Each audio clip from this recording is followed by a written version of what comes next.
वजीर आजम शहबाज शरीफ और field marshal ने सैलाब से मुतासरा अजला का दौरा किया।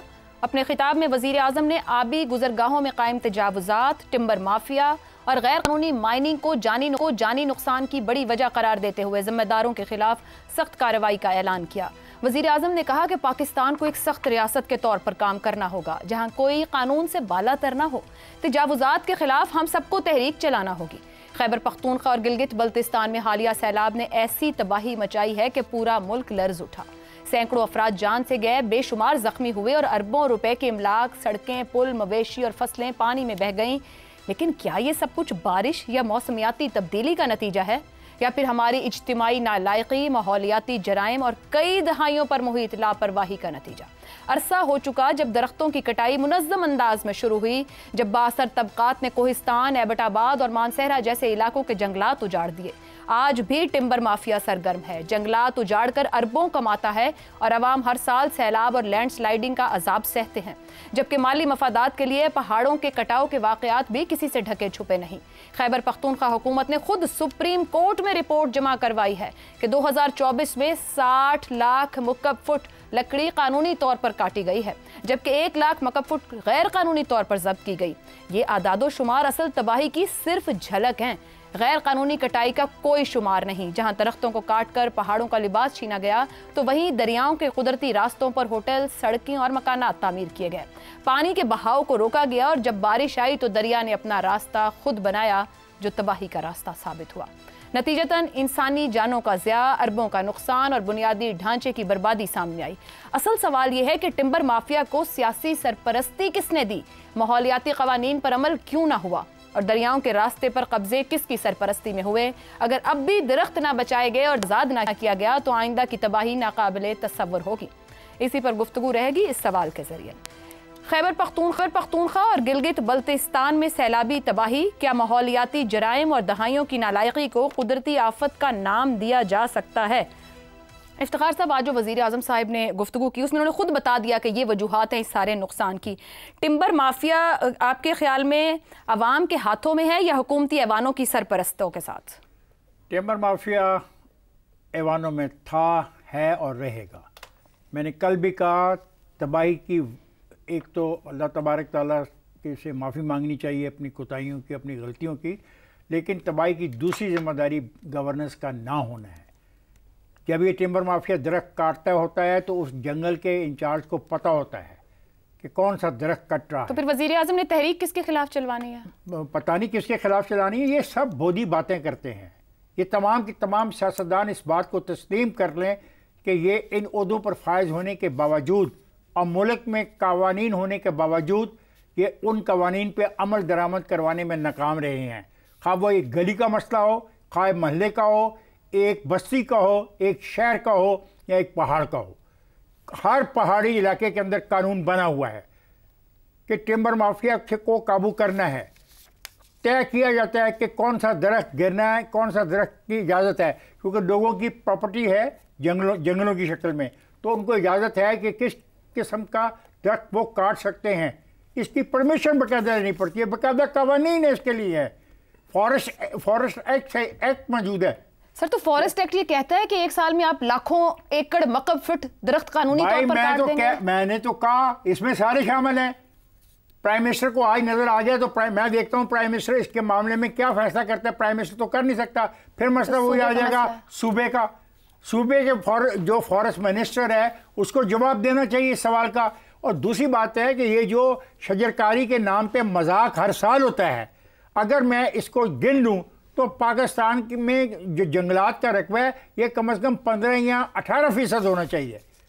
हर वक्त हर अखबार में एक पौधा लगा होता है, ये शजरकारी की मुहिम शुरू होगी। और ये जो कटाई हुई है बहुत ज़बरदस्त, इस पर कल लिखा है वो पीपल्स पार्टी की MNA है, उसने लेटर लिखा है और उसने तमाम तफसील उसमें बताई है। तो कुछ भी ना करे प्राइम मिनिस्टर, नहीं वो कहा सख्त कार्रवाई का ऐलान किया, क्या कार्रवाई करेंगे?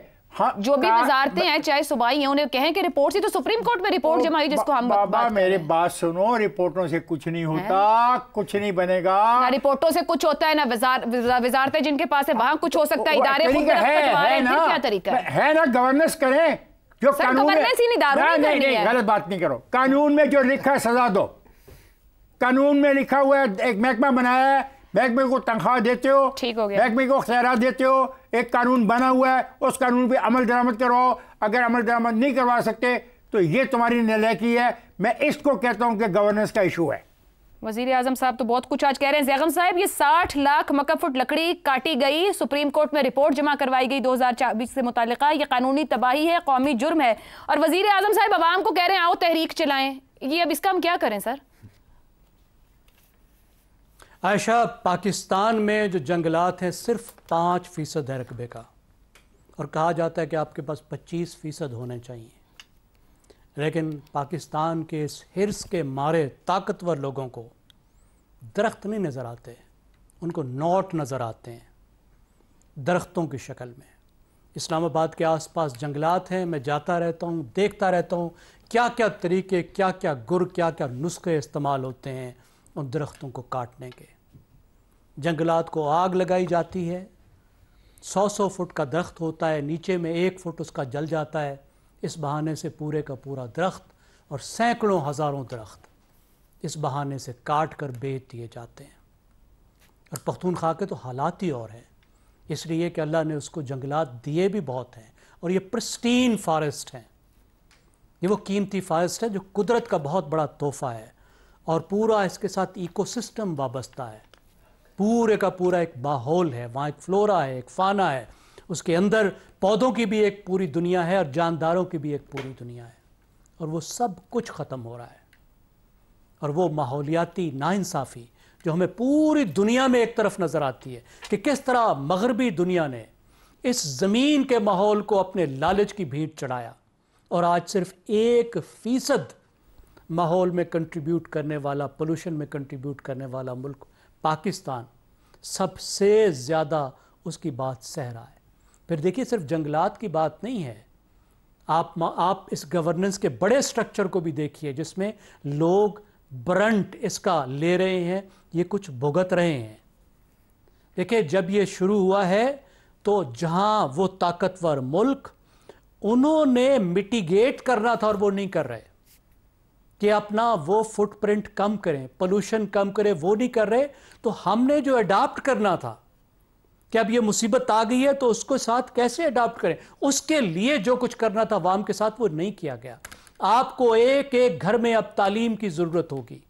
जब आफत आती है तो आपको तालीम बचाती है, तालीम आपको बताती है, आपको सिखाती है कैसे अपने आप को महफूज करना है। घर बनाने से लेकर बुरी जगहों से बचकर अच्छी जगह से जाने तक एक एक कदम पर आपको वो हिदायत समझना, सर वो तालीम तो बाद में देंगे, पहले जिनके पास के कानून नाफिज कर लें और ये दरख्त ना काटें और माहौल को संभाल लें, वो तो मौजूद नहीं है करने। हमाद साहब, खैबर पख्तूनख्वा में हर बड़ी सियासी जमात ने हुकूमत की है। अभी जिस तरह जैगम साहब बता रहे थे कि ब्लेस्ड है खैबर पख्तूनख्वा, अगर फॉरेस्ट के हिसाब से और इको सिस्टम के हिसाब से, दरख्तों की तकसीम के हिसाब से देखा जाए। टिम्बर माफिया ने दरख्तों की बेदरेक कटाई की है, फिर कानूनी तौर पर इस तरीके की इजाज़त दिए जाना, सूबाई महकमे और हुकूमतें, इदारे खामोश तमाशाई क्यों है? और जब वजीर आज़म ये कहते हैं आए तहरीक चलाएं, क्या मतलब है इस बेबसी का? नहीं, वो खामोश तमाशाई नहीं है, हिस्सेदार है, वो हिस्सेदार है। और हर दौर में रहे, मैं इस हुकूमत को वाहिद को मतूर नहीं करता। हाँ, इनका लंबा अरसा हो गया बहुत, और इतने अरसे में इन्होंने कुछ ना कुछ, और फिर इनके एजेंडे में भी शामिल था, ये मिलियन ट्री वगैरह की बात करते रहे, और भी वैसे माहौल की बात करते थे। माहौल का मामला बिगड़ा भी अब आकर है, ये पिछले कुछ सालों में ज़्यादा बिगड़ गया। तो लेकिन इस हुकूमत को आप मतून कीजिए, वहाँ की जो हुकूमत है, लेकिन ये मामला पीछे से चलता आ रहा है। वहाँ का जो टिम्बर माफिया है वो मजबूत है, इस कदर तवाना है कि उसकी भी जड़ें जो हैं वो ज़मीन में फैली हुई हैं बहुत ज़्यादा तवील। अब मैं यानी आपको सारे आदाद व शुमार तो हमारे पास हैं, हम उस पर बात भी करते रहते हैं। मैं आपको ज़ाती तजर्बा बताता हूँ। मैं शोगरान में एक होटल में चला गया रहने, तो वहाँ पर वो उस होटल में लकड़ी इस्तेमाल हुई थी बेमुहाबा, यानी बेपनाह लकड़ी इस्तेमाल हुई थी। हर चीज़ वहाँ पर लकड़ी की बनी हुई थी, जो वैसे आम हालात में कहीं मेटल की भी बन जाती है, कोई प्लास्टिक भी इस्तेमाल हो जाता है, वहाँ पे हर चीज़ में लकड़ी। तो मैंने मालूम किया, उन्होंने कहा जी ये इन्हीं के हैं सब जंगल वगैरह। तो मैंने कहा कॉस्ट इसकी कहाँ चली गई है? उन्होंने कहा जी कॉस्ट कुछ नहीं, मुफ्त आती है लकड़ी। आप लोग खुद देखते हैं सवात के होटल क्यों बह जाते हैं। ये कहीं, ये सैलाब जो है ये कहीं चढ़ता नहीं है पहाड़ी, ये तो अपने किनारों तक ही पहुँचता है। तो वहाँ पर गैर कानूनी तौर पर इमारतें बनी होती हैं। ये तजावुज़ात का जो मसला है ना, इसी से जुड़ी हुई बात है वो भी, कि आप इसी तरह वो कालाम, मैं वहाँ पर भी, अब देखिए मैं हर इस तरह के होटल में ठहरा हूँ, वो भी होटल सारे बह गए थे। वजह कि हम वहाँ पर ठहरते हुए भी सोच रहे थे कि आप देखिए बिल्कुल उस वक्त तो आपको बड़ा हसीन मंजर लग रहा होता है कि आप कहते हैं देखिए किस तरह साथ आपके कमरे के बिल्कुल दरिया, लेकिन वो गैर कानूनी बने हुए, वो तजावुजात हैं, वो गैर कानूनी चीज़ें हैं। तो कोई इजाज़त भी तो देता होगा इसकी जी, ये बन नहीं सकती, क्योंकि वो कोई छुप के तो नहीं बनी हुई, जंगल के कल्ब में जाकर तो नहीं बनी हुई, वो तो दिन दिहाड़े बनी हुई हैं और बिल्कुल सामने आपके पड़ी हुई हैं। और वहीं पर आके तमाम उमरा और तमाम रऊसा और हुक्मरान तबका वहीं पर ठहरता है, और आप अगर अंदर ज़रा जाएंगे तो वही उसके मालिकान भी होते हैं। तो ये मामला जो है ये बड़ा पीछे, देखिए हमने नहीं पैदा किया, ये ठीक है ये बात भी कि ये जो भी हुआ, इतना तब्दीली आ गई मौसम में, और वो ग्रीन हाउस ये गैसेस आ गई, और ये ट्रैप हो गई गर्मी, और टेम्परेचर बढ़ गए, और मेल्ट हो गए ग्लेशियर्स एंड सी लेवल, ये सारी तो थ्योरी हो गई, हमें मालूम है। अब ये क्लाउड बर्स्ट तो होते रहने हैं, ख़ासतौर पर पहाड़ों के साथ ये ज़्यादा होते हैं।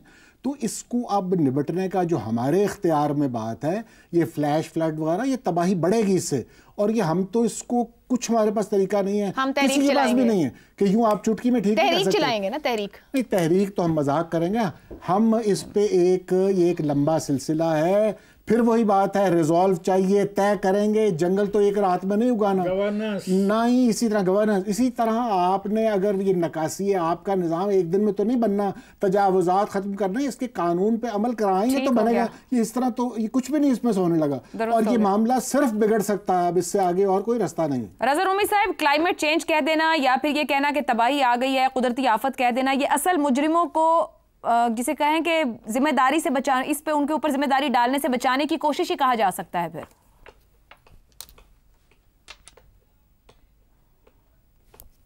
रज़ा साहब आवाज नहीं आ रही, गालबन माइक म्यूट है। जी, मैं तो खुद मौसमियाती तब्दीली जो है उसके बारे में अक्सर बात भी करता हूं और कुछ थोड़ा बहुत एक्टिविज्म भी करता हूं, और पाकिस्तान यकीनन उसका शिकार है, इसमें तो कोई दो राय नहीं है। लेकिन जो पाकिस्तान के अंदर गवर्नेंस का सत्यानाश किया हुआ है, जो अभी आपने जिक्र किया कंस्ट्रक्शन के हवाले से, जंगलात के हवाले से, मिसमैनेजमेंट, आप देखिए अर्बन फ्लडिंग जो इस वक्त कराची में जारी है, वो तो हमारी खुद पैदा करदा मसाइल हैं। वो क्लाइमेट तो एक अलग उसको इशू रखें, जब तक हम इसको एड्रेस नहीं करेंगे ये मसला हर साल पाकिस्तान के अवाम को मजीद बर्बाद करता रहेगा। जहां तक बात है ये खैबर पख्तूनख्वा की, आपने डिस्कशन का आगाज किया था, अब यकीनन लोगों को बुरी बात लगेगी जो कुछ सुनने वाले होंगे कि कितने साल हो गए हैं पीटीआई की गवर्नमेंट को, और 1 बिलियन ट्री सुनामी का जिक्र सुन सुन के हर जलसे में, हर अखबार के कॉलम में, और ऐसी खबरें हत्ता के बैरूने मुल्क जो पब्लिकेशंस है वहां भी इसका तस्करा किया गया बारहा कि जी वहां पे 1 अरब दरख्त लग गए हैं क्या, और वो कहाँ गए दरख्त, जबकि आपके यहाँ आपने देखा कि बुनेर में जो कुछ हुआ और दीगर अजला में जो कुछ हुआ कि कैसे उन दरख्तों की अदम मौजूदगी की वजह से इस सैलाबी सूरत हाल में मजीद तबाही आई है। कल हमारे एक रिपोर्टर हैं खैबर पख्तूनख्वा के, उन्होंने ये कहा कि क्लाउड बर्स्ट भी जो है ये भी एक मिथ बनाई जा रही है। उन्होंने कहा कि हर जगह क्लाउड बर्स्ट नहीं हुआ जिसका जिक्र किया कि जी एक बिल्कुल ही एक एक्स्ट्राऑर्डिनरी आफत आ गई है। हकीकत ये है कि ये सारे दरख्त वहां पे काट दिए गए हैं, वही टिम्बर माफिया, वो ये सियासतदान तो बदलते रहते हैं, एमपीएस, एमएनएस, गवर्नमेंट्स, ये टिम्बर माफिया एक परमानेंट मुसीबत है, क्योंकि ये भारी हैं सियासतदानों से, और जो महकमा जात हैं जो कि उनको रेगुलेट करते हैं, जिसमें फॉरेस्ट डिपार्टमेंट भी आता है, वाइल्ड लाइफ भी आता है, सूबाई गवर्नमेंट भी आती है, फेडरल एजेंसीज भी आती हैं, और ये हमारे लिए एक लम्हा फिक्रिया है कि हम केपी को इस तरह से डिस्ट्रॉय होते अपनी आंखों से देख रहे हैं। यही आलम गिलगित बल्तिस्तान में है, यही आलम एजेके में है, और कराची का तो जो हाल है कुछ ना ही पूछिए। क्या उस पर इंसान कहे कि जो मनाजिर दिल खराश किस्म के आए हैं वो इस वक्त रोने को और सर पीटने को दिल करता है कि किस लेकिन रोना और सर पीटना मसाइल का हल नहीं है। खैबर पख्तूनख्वा हो, गिलगित बल्तिस्तान हो या आज़ाद जम्मू कश्मीर, यहाँ पर जो सूरत हाल है वो सिर्फ सैलाबी तबाही नहीं है, वो हमारी नालायकी, मिस गवर्नेंस और पैदा करदा मसाइल हैं, और हल सिर्फ कानून का नफाज है।